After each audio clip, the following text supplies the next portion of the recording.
येथील value English medium school या शाळेनं अक्षरशः सगळे नियम धाब्यावर बसवत ही शाळा सुरू ठेवली आहे। ही शाळा अवघ्या 2 गुंठ्यामध्ये 4 मजली इमारत असून पहिल्या 3 मजल्यावर 10वी पर्यंतचे वर्ग भरवले जातात। स्वतः मुख्याध्यापका व त्यांचं पूर्ण कुटुंब 4थ्या मजल्यावर राहतं। असं असून 1000 पेक्षा जास्त मुले इथे शिक्षण घेत असून मुले मूलभूत शैक्षणिक सुविधांपासून वंचित आहेत। शाळेची इमारत रहिवासी भागात असून शाळा बांधणीसाठीचे कोणतेही नियम पाळले नाही। या कारणानं येथील रहिवासी नागरिकांना याचा खूप त्रास होतो। शाळेला कोणत्याही प्रकारचं फायर एक्झिट नसल्यामुळं येथे शिक्षण घेणाऱ्या सर्व मुलांच्या जीवितास धोका आहे। शाळेला मैदान नाहीये, राष्ट्रगीत, सकाळची प्रार्थना, सगळं शैक्षणिक आणि सांस्कृतिक कार्यक्रम, ध्वजारोहण अक्षरशः सार्वजनिक रहदारीच्या रस्त्यावर घेतले जातात। शाळेला बंदिस्त कंपाऊंड देखील नाहीये। सभोवतालच्या परिसरात वारंवार साप, मोकाट जनावरे आढळतात। सदरच्या परिसरात अवजड वाहनं, पाण्याचे टँकर वाहतूक करत असतात। मुलांची सुरक्षा ऐरणीवर आली आहे।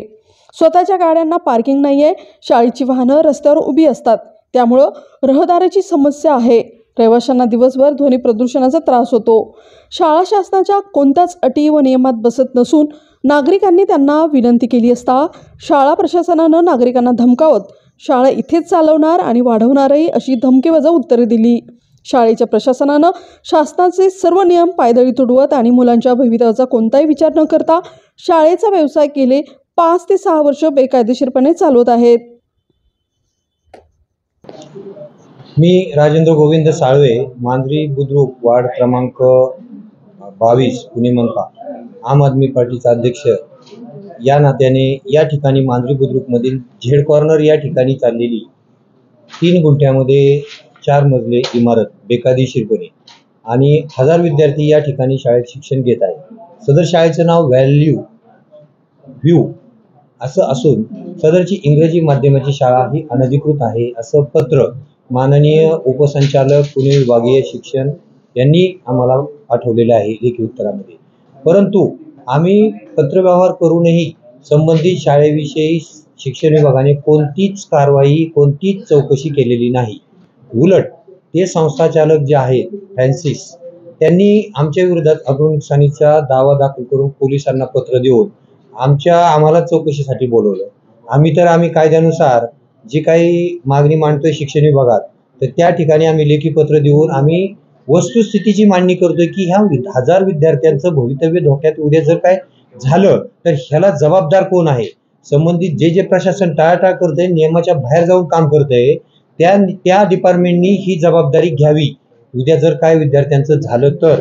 आमचा मुद्दा हा आहे की शिक्षण विभागाने ठरवून दिलेल्या नॉर्म्समध्ये सदर शाळेने शाळा भरवावी।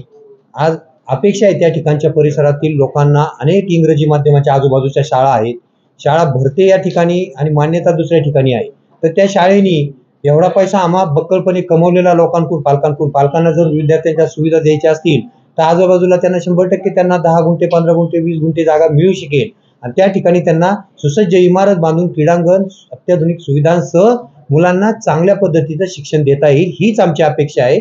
असं जर झालं तर उलट आणखीन पद्धतीने लोकांचा तिथे सहभाग वाढेल। पहिली गोष्ट, अनधिकृत इमारत आहे, कुठल्याही पद्धतीचं बांधकामाचं परमिशन नाही। दुसरी गोष्ट, शिक्षण जे आपण प्रमाणपत्र म्हणजे शिक्षण ट्रस्ट म्हणून जो स्थापन केलाय धर्मादायिताकडे, त्यांच्याकडे कुठल्याही पद्धतीचं ऑडिट आजपर्यंत दिलेलं नाही, हिशोब दिलेला नाही किंवा त्यांची नॉर्म्स पाळली नाही। तिसरी गोष्ट, शिक्षण विभागाशी संबंधित जे नियमावली आहे की 5 गुंठ्यामध्ये कमीत कमी शाळा असावी, क्रीडांगण असावं, स्वच्छतागृह असावं, सुरक्षिततेचे नियम असावे, इमारत असावी, अशा पद्धतीचे कुठलेही नियम। तसेच सर्वात गंभीर मुद्दा, शाळेची मान्यता एका गावात आणि शाळा भरती दुसऱ्या गावामध्ये आणि ती 1ली ते 10वी म्हणजे शिक्षण विभागाचे नॉर्म्स पूर्णपणे पायदळी तुडवलेले आहेत। ही चौकशी करून शिक्षण विभागाने त्या विरोधात पोलिसात तक्रार द्यावी किंवा गुन्हा दाखल करावा, ही आमची मागणी असताना संबंधित शिक्षण विभाग मात्र याची टोलाटोली करत आहे। त्या संस्था चालकांनी काय केले, त्या ठिकाणच्या काही पालकांना सुद्धा दडपणाखाली घेतले, भीती दाखवली, तुमच्या पालकांना काढून, विद्यार्थ्यांना काढून टाकू तुम्ही जर तक्रार केली तर। त्यामुळे कुठलाही पालक असं पुढं येऊन की बाबा सदर शाळेच्या ह्या ज्या चुकीच्या बाबी आहेत ते मांडायला तयार होत नाही आणि जी आजूबाजूच्या रहिवाशांना त्रास होतोय हे काही बाजूचे नाही, ते शेजारीच राहणारे रहिवाशी आहेत। ह्या रहिवाशांनी जर कायद्यानुसार एखादी बाजू मांडली, त्या डिपार्टमेंटला जर अर्ज विनंती केली तर कुठल्या कायद्यानुसार त्यांचा गुन्हा ठरतो, कुठल्या कायद्यानुसार त्या शाळेची बदनामी केली म्हणून ह्यांच्या गुन्हा दाखल होतो. म्हणजे एखादी गोष्ट हे नियमाप्रमाणे चालावी त्या पद्धतीने त्या डिपार्टमेंटला जर रीतसर अर्ज दिले. जवळजवळ 5 ते 7 वर्ष झालं त्या ठिकाणी सदरची अनधिकृत शाळा चालत आहे. 1000 विद्यार्थी अंदाजे त्या ठिकाणी शिक्षण घेत आहे, 1ली ते 10वी पर्यंत. यापुढे जर त्या संबंधित प्रशासनाने योग्य ती दखल घेतली नाही तर डेप्युटी डायरेक्टरच्या पुढे आम्ही सर्व संबंधित जे आम्ही तक्रार जे केली, पाठपुरावा केला 1 वर्ष, ते आम्ही सर्वजण त्या ठिकाणी अनेक लोकांना त्या ठिकाणी घेऊन या विरोधात शिक्षण विभागाच्या आम्ही त्या ठिकाणी बेमुदत धरणे आंदोलन करणार आहे. काही घसरले किंवा वरती पडले किंवा गोंधळ झाला, काही विचित्र अपघात झाला किंवा अनेक अशा घटना आहेत की जिथं भवितव्य धोक्यात आलेलं आहे या मुलांचं, याच्याकडे शिक्षण विभाग, संबंधित डिपार्टमेंट, पोलीस कोणी पाहते का नाही? पोलिसांनी आम्हाला नोटीस देऊन आम्हालाच पाहिजे की तुम्ही व्हायलेशन करताय किंवा तुम्ही एखाद्याची प्रतिष्ठा घालवताय किंवा तुम्ही एखाद्याचं शाळेची बदनामी करताय म्हणून तुमच्या विरोधात कारवाई. 4 पोलिसांना पैसे दिले की एफ.आय.आर द्यायचा, बोलवायचं, दबाव टाकायचा. ह्या असला म्हणजे प्रत्येक यांच्या ह्या लेटरच्या वतीने मी 20/9/2023 ला पत्र दिलं. मला त्या संदर्भात 30 ऑक्टोबरला एक माहिती दिलेली आहे की ती शाळा अनधिकृत आहे, जी माझ्या हातात आहे. दोन्ही शाळांचे, केशवनगरचे शाळेचं नाव व्हॅल्यू स्कूल. व्हॅल्यू स्कूल म्हणजे इंग्लिश मध्ये VALHUE इंग्लिश मीडियम आहे. हे संस्था चालक आहे ते विक्टर नाही संस्था चालक आहे त्यांचं, तेच शाळा चालवतात, ते शिक्षण संस्था चालक. मांजरी बुद्रुक केशवनगर जळकॉर्न स्कूल आहे. मी त्याच भागात राहतो, त्या भागातली तक्रारी माझ्याकडे आली. नाही घडण्याची शक्ती पाहावी आणि त्या डिपार्टमेंटनी हे त्रिचूक तेरी बिचूक मेरी बिचूक नुसतं भ्रष्टाचार चाललाय शिक्षणाच्या नावाखाली.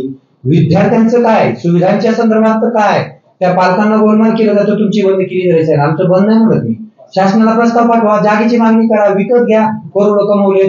शाळा कशी असावी, प्रशस्त क्रीडांगण, इमारत छानपणे, विद्यार्थ्यांना झाला काय आतमध्ये शाळेमध्ये प्रॉब्लेम झाला तर त्याची जबाबदारी कोण, ह्या आम्ही प्रत्येक प्रशासनाला, प्रत्येक डिपार्टमेंटला उत्तर देतोय.